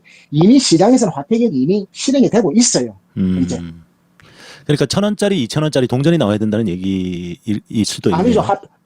화폐를 절하를 해. 공을 다 빼버리는 거죠. 그러니까요. 그 1유로 유럽에 가면 1유로, 2유로짜리 커피를 팔잖아요. 그러니까 동전으로 지급을 하지 않습니까? 그러니까 화폐 단위를 뚝 떨어뜨려 버리게 되면은 사람들이 돈 감각이었기 때문에 100만 원 쓸 때는 벌벌 떨어도 그게 10만 원이 되면 이 10만 원에 대한 어떤 인식이 약해지기 때문에 소비가 활성화가 되고 또 공이 줄어들면서 거기에 대한 행정 효율성이 좋아. 하여튼 전문적으로 설명하면 끝도 없는데요. 네. 대안이 다 나와 있습니다. 네. 감은 오네요. 예, 그게. 그러나 이제 이게 중요한 것은 진보적으로 그러니까 금융실명제를 YS가 단행하는 것처럼 전격적으로 단행을 하느냐 시장 친화적으로 보수적으로 하느냐 이 문제가 남아 있습니다. 지금 이 결정만 남아 있지 거기에 따르는 세부적인 방안은 이미 우리나라가 다 준비되어 있습니다. 그러면 화폐 개혁을 단행하게 되면 그 지하 경제 속에 있는 돈이 이게 양성화가 될 수 있다고 보시는 거예요? 상당 부분 양성화가 안 될 수가 없죠. 아까울 테니까 지들 묻어놓은 돈이 아까울 테니까 그죠? 그러니까 이제 보수들이 주장하는 화폐 리디노미네이션의 주목적은 뭐냐면 진보는 30억까지만 인정해주자. 그러나 보수들은 500억까지 인정을 해주자. 이건 500억, 1000억까지는 죄를 묻지 말자 이건 거예요. 이건 말이 안 되고 상한선 캡을 어디에 씌우느냐. 근데 우리 서민들이 우리나라 국민들 80%가 제가 알기로는 현금 30억 없거든요. 그렇죠. 아니 현찰 30억 있는 분들 많습니까? 극소수죠, 극소수. 극소수죠. 그 상위 5%가 몇 조 원, 10조 원, 20조 원 다 가지고 있단 말이에요. 맞아요. 차명으로 다 가지고 있어요. 그리고 그것도 부족해가지고 이순자 같이 전두환 같이 전두환 손자가 전우원 씨가 증언을 했잖아요. 장롱에 돈에 벌레가 썩는 가방 안에 돈이 그렇게 장롱의 한쪽에 재어져가 있었다. 그게 바로 다 지하 경제인 겁니다. 근데 그 화폐 개혁을 하게 되면 그런 돈은 다 양성화가 되는 겁니다. 그리고 그 화폐 주조 차익, 그 시니어리티도 더 커지겠네요. 그렇게 되면. 아니 경제적으로 그러니까 이제 화폐 개혁은 항상 이제 박정희도 화폐 개혁을 해서 실패했고요. 김정은도 실패했고 인도의 모리 총리도 화폐 개혁을 해서 실패했고 아르헨티나도 실패했는데요. 그러니까 화폐 개혁은 후진국일 때는 실패합니다. 그러나 박정희 때도 그 2,000불도 안 됐을 때 실패했지만 선진국 시장 3만 불에서 5만 불로 과도기를 넘어갈 때는 화폐의 효율성을 올리기 위해서는 반드시 특히 우리나라 같은 화폐 효율성이 떨어지기 때문에 행정적으로 화폐 개혁을 해야 된다. 이거는 진보 보수 경제학자들이 협의가 끝난 상태입니다. 그러니까 더 이상 이거는 뭐 논쟁의 대상이 되는 게 아니에요. 그러나 선택을 극진적으로 진보적으로 하느냐 보수적으로 하느냐 이 결단만 있는 거예요. 이재명 대표가 대통령이 되면 할 것 같습니까? 어떻습니까? 이재명 대표 오늘 간땡이 보십시오. 간이 큰 사람입니다. 그 사람. 간땡이. 이재명 대표는 간이 큰 사람이에요. 네. 기득권들이 그걸 무서워하지 않습니까? 우리 그 부동산 업계도요. 그러니까 이재명을 문재인 대통령이 화폐 개혁 할 줄 알았거든요. 근데 자기가 경제 성장률이 잘 나오는데 화폐 개혁 안 하죠. 왜? 네. 성적이 좋은데 괜히 무리하게 이렇게 그리고 옆에서 간신들이 그랬겠죠. 아, 무리하게 안 하셔도 정권 연장됩니다. 이렇게 썰레발이 치니까 문재인 대통령도 좋은 게 좋은 거다 그냥 왜 성장률이 좋으니까 그걸로 쭉 나간 거죠. 그렇군요. 그러기 때문에 정권을 뺏긴 겁니다. 예. 그러니까 이 기득권들도 이재명 대표가 진짜 할 것 같은 그 두려움이 있기 때문에 그렇게 죽이려고 하는군요. 저는요, 이재명 대표가 대표 취임하고 나서부터 지금까지 고난을 겪었지만 제가 유심히 보는 거는 이재명 대표의 눈빛입니다. 눈빛. 이재명 대표는 눈빛이 한 번도 흐려지지 않았어요. 제가 볼 때는. 저는 그 점을 보는 겁니다. 그리고 이재명 대표는 오늘도 연설하시는 거 보면 구체적인 돈에 대해서 주식 투자를 해서 대성공을 하는 왕개미이기 때문에 실물 경제에 대해서 추경에 대해서 경제 GDP에 대해서 OECD에서 저하고 비슷하게 늘 수치를 가지고 얘기를 하잖아요. 네, 오늘 추경 35조 얘기를 했어요. 그러면 OECD가 성장률 낮추는 거 내가 IMF에 제가 한 것처럼 늘 그렇게 정확한 그 팩트 수치를 가지고 연설을 하시잖아요. 그건 뭐냐면 실물 경제인으로서 이재명 대표는 몸에 익어가지고 이미 훈련이 돼가 있는 분이에요. 그러니까 생활이 경제가 습관화돼가 있는 분이란 말입니다. 훈련이 돼가 있는 분, 끝난 사람이에요, 그분은. 네. 네. 그러니까 엄청나게 대단한 담력을 가진 사람이죠. 순발력과. 그렇기 때문에 그 눈빛을 보게 되면 한 번도 흐려지지 않아요. 그렇기 네. 때문에 제가 늘 말씀드린 건 이재명 대표의 대동세상, 억강부약, 하후상박, 대동세상을 위해서는 그 이념을 위해서는 나의 이념도 버릴 줄 알아야 돼요. 그걸 과감하게 해치울 수 있는 그건 뭐냐면 586, 친문들. 그러니까 이재명 대표는 경기지사, 성남시장 행정의 달인으로서 눈부신 성과를 냈습니다. 눈부신 정책을 화려한 지도자의 모습을 보여줬기 때문에 오늘날 왔습니다. 네. 그것은 성남시든 경기도든 열심히 했고 공무원들한테 진정성이 통했고 공무원들의 협조를 이끌어냈고 정말 활달하게 행정을 해왔지만 그러한 순수한 마음을 가지고 민주당에 들어와서 대표가 돼서 내가 열심히 하다 보면 친문들도 수박들도 586들도 나를 이해해주고 나한테 스며들지 않을까라고 이렇게 유지를 했는데 근데 친문들하고 586들은 다릅니다. 586이라는 사람들은요. 그 특유의 운동권에 그 깡다구가 있고 독한 면이 있고 그 권력욕이 있고 자기들만의 동지애가 있고 그 엘리트 운동권이 아니면 무시하는 경멸감을 가지고 있는 그런 집단들이에요. 그냥 일반 공무원들하고 틀립니다. 운동권의 그 의원들은. 네, 좀 그러니까 알겠습니다. 네, 그 부분에 대해서는. 이재명 대표한테는 스며들지 않는 거예요. 그 엘리트식이 아주 강하죠. 그렇기 때문에 가장 이재명 대표를 그러니까 사람 취급하지 않는 부류 중에 하나가 바로 그 86그룹들입니다. 예. 그렇습니다. 너무 잘 알죠, 제가. 이재명 대표의 별칭이 돌멩이지 않습니까? 예. 그 돌멩이 속으로는요, 물이 스며들지 않습니다. 이재명 대표도 그걸 아셔야 됩니다. 친문들은 이재명 대표와 갈 수 없을 겁니다. 이건 제 개인적인 추측인데 앞으로 한번 지켜보시죠. 자, 그러면 그 이제 마무리를 해야 될 시간인데 지금 어떤 그 민주당 내부에 어떤 분위기가 감지가 되고 있냐면요. 전해철계가 상당히 큽니다. 소위 말하는 뭐 친문이라고 할 수도 있고, 친문이라고 할 수도 있는데 전해철계가 40여 명 이상 됩니다. 이상 되고 사실 이낙연계는 얼마 안 되거든요. 10명도 안 돼요, 사실은. 그래서 전해철계가 지금 그들이 살아남기 위해서 그들이 여기에서 여전히 주도권을 확보하기 위해서 전해철계가 이낙연계를 치려고 한다. 자, 거기에 대한 그 신빙성이 뭐가 보이냐면 소위 말하는 이낙연계라고 보이는 윤영찬이나 또 김종민이나 서른이나 이런 사람들이 어떤 메시지를 지금 내고 있냐면 24일 날 이낙연이 들어오거든요. 근데 김종민하고 윤영찬이가 어떤 얘기를 하냐면 돌아와서 정치 일선에 복귀하지 않고 아무것도 하지 않기를 바란다. 아무것도 하지 않는 것이 좋을 수도 있다. 이런 메시지를 지금 내고 있어요. 지들 살기 위해서.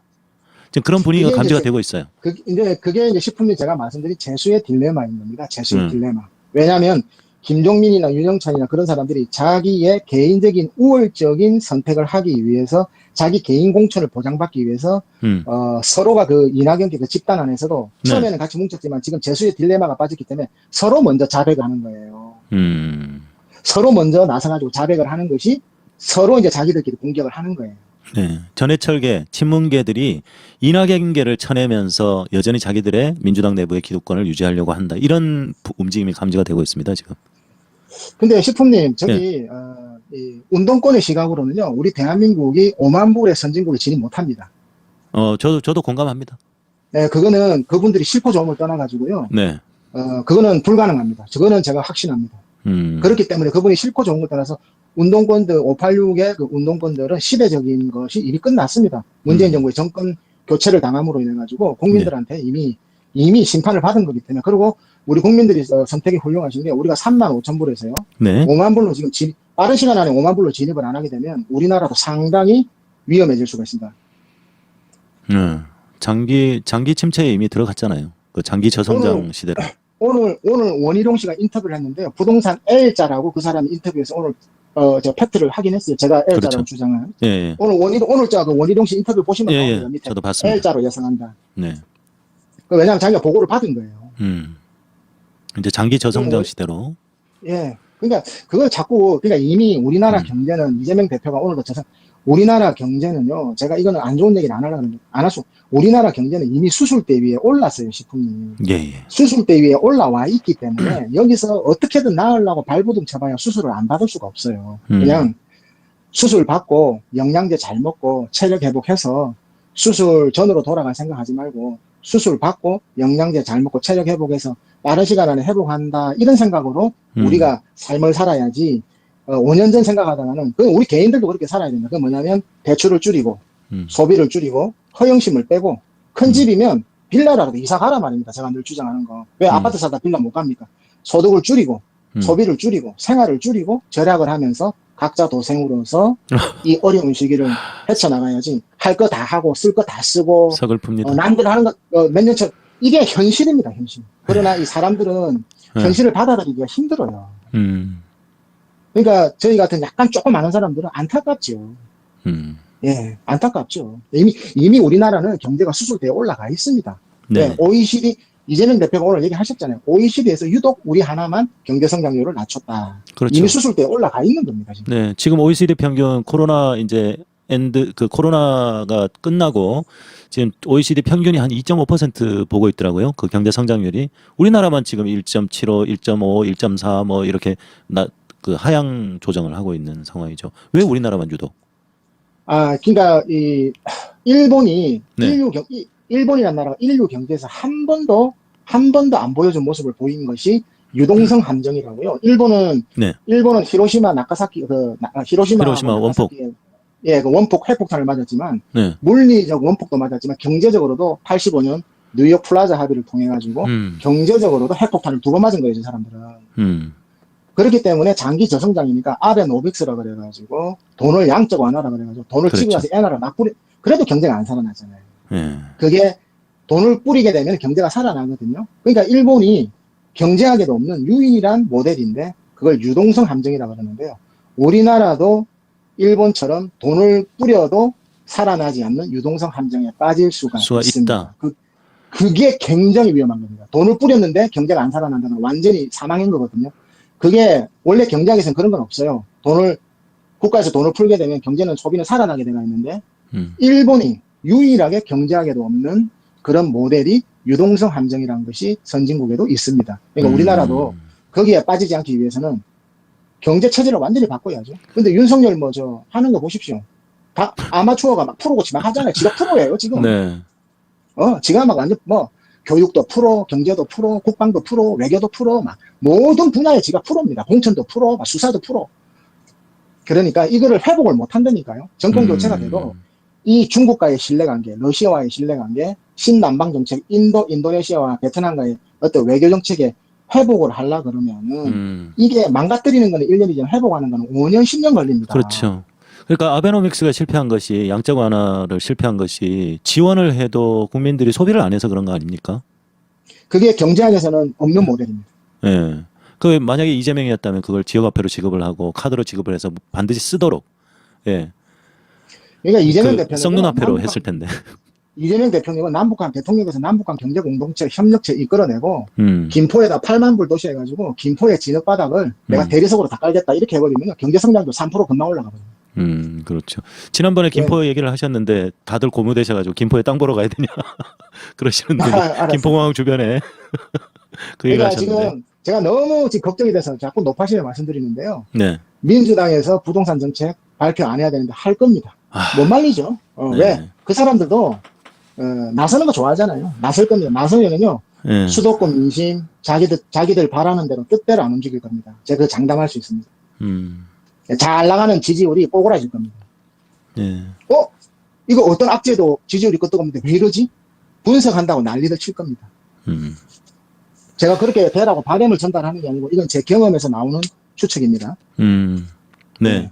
앞으로 우리 또 수랑님께서 인터뷰를 쭉 하시면서 그 수랑님이 말씀하시는 그 남북한 경제 공동체, 우리 한반도의 새로운 미래, 비전 이런 거에 대해서도 꾸준히 듣고 싶고요. 오늘 마무리하시면서 그래도 많은 분들이 지금 이재명 대표 오늘 발언에서 좀 희망을 얻고 좀 에너지를 얻고 계십니다.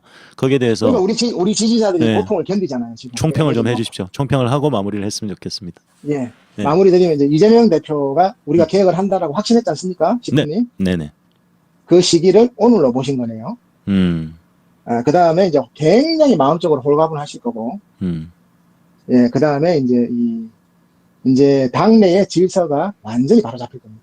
그리고 이제 수박들의 목은 이재명 대표의 그 손에 주도권이 완전히 넘어가 있기 때문에 우리 지지자들은 이재명 대표가 지휘를 하는 대로 우리 이재명 대표한테 힘을 실어주고 따라가고 외야석에서 야구를 즐기듯이 즐기면 되는 겁니다. 외야석에서 야구를 즐기듯이 예. 치킨 시켜가지고. 예. 네. 그 말이 상당히 또 인상적이네요. 오늘의 이 그 교섭단체 대표 연설은 민주당을 향한 메시지였다라는 것. 거기서 깜짝 놀란 거죠. 예, 개혁과 혁신. 이었다. 예. 그리고 본인의 모든 것을 던지고 저들이 이 카드를 들고 있으면 우리를 무시하지 못할 거야. 우리의 생명도 연장이 될 거야 했는데 본인이 그걸 던져버린 거죠. 던져버리고 민주당의 개혁을 말하고 그리고 국민들을 향해서도 윤석열 정부와 국민의힘과 싸우지 않겠습니다. 이전의 민주당과 싸우겠습니다. 이 말에 저는 오늘 진짜 눈물이 찔끔 났었습니다. 우리 말을 듣고 있구나. 시부님도 마음고생 많이 하시고 답답하시고 네. 고통스럽고 이런 것들을 오늘 그 메시지를 통해서 해소가 많이 이 됐습니다. 고통을 견디시고 앞으로 꿋꿋하게 내가 시품님이 이제 민주당에 필요한 유튜브구나. 필요한 내가 스피커구나. 나의 바람이 필요한 시품님의 그 정치적인 식견이 민주당에 필요한 존재가 됐다는 걸 시품님이나 저나 인정을 받은 겁니다. 와, 지지자들이. 아니 어떻게 그렇게 잘하십니까? 나도 조금은 쓸모 있는 거구나. 제 마음이 이런 시품님 마음이었습니다. 마음하고 똑같죠. 맞아요. 우리 지지자들 마음도 지금 다 똑같고 시청자님들 마음도 똑같고 우리 시품님 마음도 똑같고 네. 이재명을 지지하는 모든 사람들 마음이 내가 우리 민주당의 한 개인의 당원이지만 쓸모 있는 인간이구나를 인정을 받은 날이 바로 오늘입니다. 맞습니다. 예. 예, 그래서 우리 이제는 다 모가지 치면 됩니다. 주문은. 전해철이고 봐줄 필요도 없이요. 예.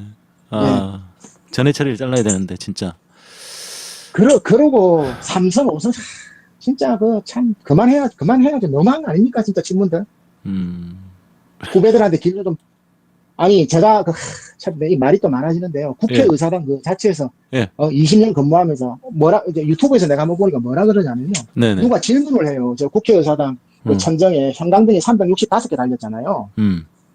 그러니까 왜 365개냐고 질문을 하니까 그 민주당의 대개근에 누군지 압니다. 그 사람이 아주 사선 정도 됐는데 무게를 잡으면서 365일 불을 켜놓는 거는 365일 국회의원들이 일을 열심히 하라. 그런 의미에서 형광등이 365개라고 그렇게 얘기하는 거예요. 네. 그래서 내가 저것부터 바로 잘라야지. 저런 그 국회의사당의 동그란 지붕은 지구를 번떠서 만든 주역에 나오는 천원 지방이다. 하늘은 둥글고 땅은 사각지다. 그러니까 하늘과 땅과 국회의사당의 기둥이 24개거든요. 그게 기둥. 그 24개가 그 365일에 24절기를 나타낸 겁니다. 그러니까 입춘, 경칩, 청인, 망소 이런 24절기가 보름마다 오거든요. 시품이. 그러니까 15 곱하기 24절기를 하면 364가 되고 거기에 기본수 1을 더하면 365일에 국회는 그 우주를 나타낸 거예요. 그 건축물이라는 게 그 정도로 위대한 건축물입니다. 국회의사당이 그냥 지어놓은 게 아니에요. 저게 주역에 나오는 하늘은 둥글고 땅은 사각지다. 사람의 머리는 둥글고 땅은 사람의 발은 사각진 것처럼 우주의 형상을 나타내고 그 우주와 땅과 그 사이에 365개의 형광등이 있는 겁니다. 그리고 그 기둥은 24절기 우주를 나타낸 거거든요. 근데 그것도 모르고 저 365일 열심히 일하라. 예. 그 사람 누군지 알아요? 뭐 그렇게 해석할 수도 있는 거죠, 뭐. 예. 자, 수랑님, 제가 네네. 7월 9일에요, 춘천에 네. 우리 백봉농장에서 콘서트를 좀 제대로 준비해서 모시려고 하고 있습니다. 혹시 시간 되시면 오실 수 있으세요? 일요일 저녁입니다. 7월 9일이면 좀 네. 시간은 있네요. 아, 그렇습니까? 수랑님 오시면 네. 어떠실까요? 오셔서 네, 하룻밤 제가- 주무시고, 예, 사모님하고. 저는 좀 외박은 좀 안 돼가지고요. 아, 그렇습니까? 오셨다가 가셔야 네네. 되는구나. 예, 저녁 네. 7시에 콘서트를 하는데요. 예. 우리 시풍님 그 단독 콘서트. 예, 제가 단독 콘서트를 아이고, 예. 예, 그 백봉 농장에서 야외에서 합니다. 그래서 네, 전문 영상팀, 음향팀, 스트리밍팀이 다 아. 붙어서 조금 제대로 한번 하려고 생각을 네. 하고 있는데 우리 제가 수랑님 이제 초대 드리고 싶습니다. 시간 내서 많이 축하해드리도록 하겠습니다. 아무튼 따로 연락을 네. 하시고요. 오늘도 예. 아주 귀중한 내용을 네. 말씀해 주셔서 오늘 3,000명이 넘었습니다. 예, 우리 아이고, 동접자가 이 새벽에 정말 네. 대단합니다. 자, 정말 마지막으로 우리 정말 이 나라의 미래를 걱정하고 고민하고 있는 많은 우리 잠 못 드는 우리 시청자분들, 시민분들에게 마지막으로 당부의 말씀 그리고 또 힘나는 말씀 해주시고 전화 끊도록 하겠습니다. 근데 경제가 경제 전망 미래가 이제 좋아야지 우리 그 시청자님들뿐만 아니라 우리 국민들이 그래도 희망을 품고 살 텐데요. 네. 윤석열 정부에서는 기대 안 하시는 게 좋습니다. 왜냐하면 이 윤석열도 어떻게 할 수도 없는데 지가 네. 더 악화를 시키는 거예요. 그렇기 때문에 음. 이제 경제 위기가 온다고 다들 전부 다 입 달린 경제학자들은 다 한마디씩 하는데요. 참 걱정입니다. 예, 그래서 오히려 이 경제 위기가 오면 우리 전세 세입자들 이번에 피해 입은 것처럼 제가 늘 주장하는 거지만요. 이재용은 저 재산이 경제 위기가 50%가 돼도 저 사람 몇십 조 있거든요. 근데 우리 서민들은 자살을 선택할 만큼 그 위기에 내몰린다는 게 문제입니다. 맞습니다. 예, 그렇기 때문에 이거는 누가 해줄 수가 있는 게 아니에요. 누가 해줄 수 있고 누구한테 기댈 수도 없기 때문에 소비를 줄이고 내 생활 태도를 줄이고 내 습관을 바꾸고 내가 스스로 살아나기 위해서 내 생활에 어떤 변화를 계획을 서로 각자 다 짜셔야 될 겁니다. 그냥 넋놓고 있다가는 정말 그 어려움을 당하실 수가 있어요. 희망의 말씀을 달라고 했더니 이렇게 겁을 주시면 어떡합니까? 아니 그 윤석열 저 인간 때문에 예. 왜냐하면 윤석열이 아니고 이재명 대표가 대통령이면은 네. 외교나 남북 간 경제 공동체를 하면서 경제 성장률이 유지가 되면서 경착륙이 아닌 연착륙 소프트 랜딩을 한단 말입니다. 네네. 그러니까 이제 주식이나 부동산 시장이 연착륙을 하면서 경제 소득도 이렇게 큰 변화가 없으면서 서서히 연착륙하면서 네. 이 2, 3년 쭉 안정적으로 가게 되면서 다시 회복기를 겪게 되는데 지금 완전 경착륙이거든요. 급락을 해버렸기 때문에 네. 이 체력이 완전히 급격하게 떨어져 있기 때문에 이걸 갑자기 어떻게 닌겔이나 몰핀을 써가지고 살릴 수가 없는 거예요. 그리고 저 독한 인간들이기 때문에 뭐 추경이고 뭐고 서민들을 위한 그 어떤 그 재정이나 그 어떤 그 지원은 절대 안 하죠, 제대로. 왜냐하면 뼛속까지 시장주의자들이거든요, 제대로. 뼛속까지. 네. 뼛속까지 그 시장 자본주의자들, 그 신자유주의자들 아닙니까, 뼛속까지. 네. 아니, 신자유주의자들도 그 자기들도 인정 안 하는 신자유주의 이념을 쟤들도 왜 저렇게 고집하는지 나 알 수가 없어요. 자, 우리 맞지도 않은 것 같아요. 예, 이 새벽에 잠 못 주무시고 네. 들으시는 분들에게 뭔가 어떤 귀중한 정보라도 하나 주십시오. 희망의 말씀을 달라고 했더니 계속해서 이 겁나는 얘기만 자꾸 하시는데 제가 무슨 그런 재주가 있겠어요? 소중한 정보라도 하나. 지금은 어떻게 해야 됩니까? 이제 규모를 줄이라는 말씀을 하셨는데 지금 어떻게 해야 될까요? 코스피 2007년 넘어가면 네. 주식 가지신 분들은 조금씩 정리를 하시고요. 예.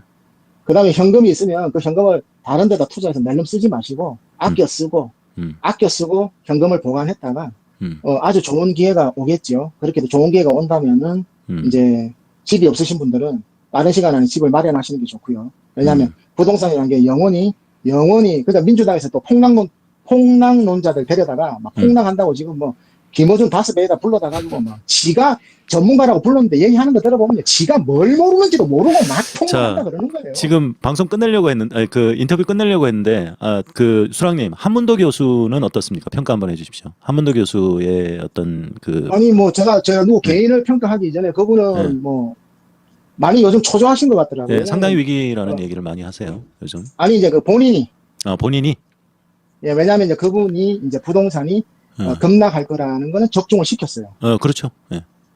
근데 이제 급락하는데 음. 이제 3월 달부터 바닥에서 반등을 한다는 거는 그분이 못 맞췄어요. 그러니까 지금 막 반등을 막 하고 신고가가 나오고 그러니까 굉장히 초조하신 것 같더라고요. 당황스러운 거예요. 그러면서 이거는 일시적인 거라고 자꾸 다운을 시키려고 하시는데. 근데 일시적인 게 아닙니까?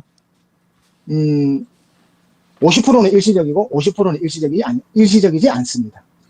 그렇군요. 왜냐하면 이제 수도권의 핵심 지역은 제가 늘 말씀드린 수도권의 핵심 지역, 서울의 핵심 지역은 큰 충격이 없어요. 핵심 지역은 예. 그렇군요. 네. 자, 그러면 주식이 한 2,700선까지 도달하면 지금 2,600선 초반인데요. 아니 뭐 지금 이제 또 2,600 정도 되니까 뭐 나와가지고 뭐 3,000포인트 얘기하고 뭐 삼성전자, SK 하이닉스가 막 전 세계 반도체를 다 쓸어 담을 것처럼 얘기하던데. 네, 블루스타님 지금 집사라는 얘기 아니에요. 잘못 들으셨어요. 큰일 납니다. 큰일 납니다. 큰일 납니다. 아니 제가 저 중요한 거는 그 주택에 대해서 한 말씀 드리면은 네네. 지금 이 윤석열 정부에서 생애 첫 주택 대출이라서 4%, 3.5에서 4%의 고정금리로 20년, 30년 장기 대출을 해줘서 집을 사라 그래가지고 많이 지금 집을 샀지 않습니까, 식품님? 예. 그러니까 이제 4%, 3.5% 이제 대출을 해주니까 되게 반가운 거죠, 서민들은. 왜냐하면 시중금리가 미국에서 자이언트 스텝을 밟으니까 7%의 금리인데 4%니까 내가 되게 이득이잖아요. 3%가 그렇죠. 낮으니까. 네. 그러니까 엄청 즐거우신 거예요, 다들.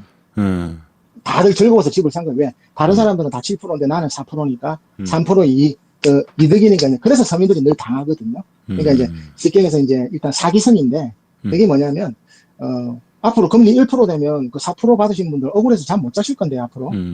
전환도 안 되나요? 아니 고정금리인데 어떻게 전환이 되는 건가요? 그 30년 딱 고정으로 4% 원금하고 같이 갚는 건데 그거는 그 집을 팔고 이제 정리를 해야 되는데 4%짜리 대출대가 있는 집을 누가 그러니까 이제 금리가 7%일 때는 4%가 반갑지요. 작년 같은 경우에. 올 초 같은 경우에 얼마나 이득이겠어요. 기쁘죠. 집에 입주해가 잠도 못 자죠. 기뻐가지고. 왜? 남들은 다 7%니까 나는 4%다. 사람들 그게 단순하거든요. 그게 부동산에. 함정이다. 그게 인간이에요. 그게 함정. 근데 이제 이게 금리라는 게 지금 슬금슬금 내려와 만약에 이제 만약이 아니고 1%가 됐다. 1%가 아니고 제로 금리가 됐다.